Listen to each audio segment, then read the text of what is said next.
Hey, what's up everybody? It's Rich from Problem Solved. Welcome back. So what we're looking at here is the Yardmax Snowblower. I had a request actually from one of my subscribers showing how to start it. So I did actually have it running not so long ago. So this is kind of like cold start. You know, in the winter it is very cold out. Just had a snowstorm. So we got a couple of inches on the ground here. I'm going to get it out, clear the driveway.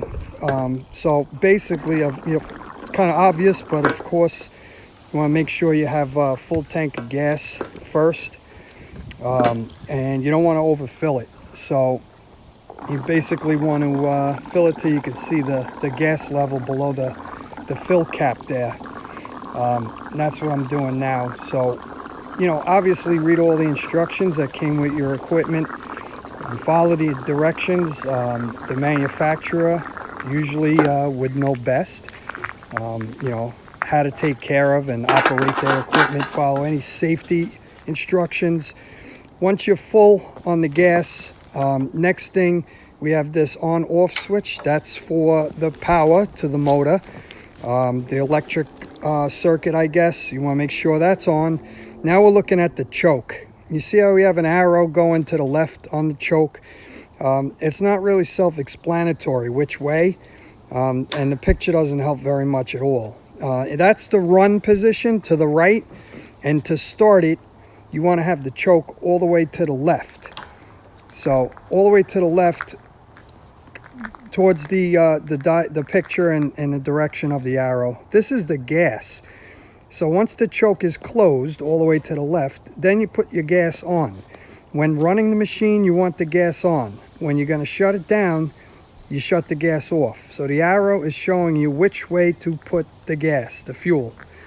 So that will allow the fuel to flow, and the choke is closed for a cold start. When it's running, you move the choke back to the right side direction.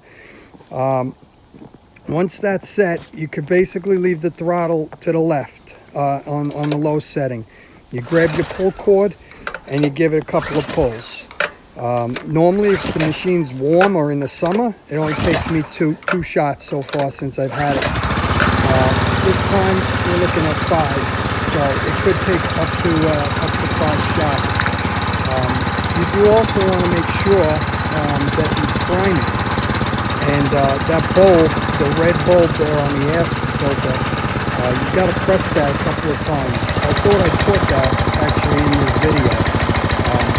Yeah, here it is now.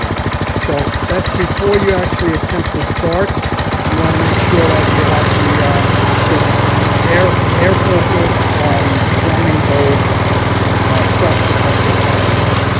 And usually they recommend 2 to 3. But I go sometimes, I'll start it out with 5, especially on a cold day. They say no more than 2 to 3 times. This here is definitely imperative if you want to have an easy time snow blowing with any blowing machine. This is like a silicone spray, a lubricant basically. The silicone works the best. This is going to help with that freezing and icing up around the blades. The snow and ice getting caught in the chute, especially with like a slushy snow or a heavy snow that's got a high water content. You spray that down everywhere where the snow could normally clog, and you won't have many issues at all. So finally I want to show you on the way off, bring your throttle a little bit back down, so rather than with the rabbit running fast to the right, so that's full throttle, and to the left, with the throttle all the way down. So what you basically want to make sure is you want to shut your machine when you're done using it. That's my recommended way.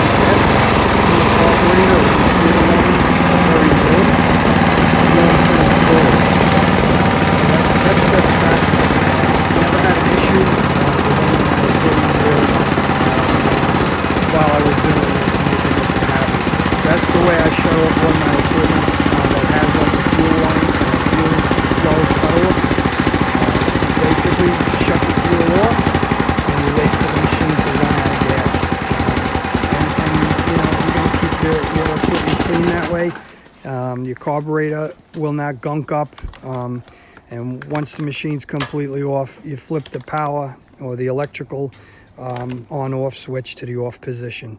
So I hope this helps, and thanks for watching again. Don't forget to pound the subscribe button, and hit the little bell too for alerts if you want to know when I post some more. I'll be posting more shortly. Thanks again for watching. Take care.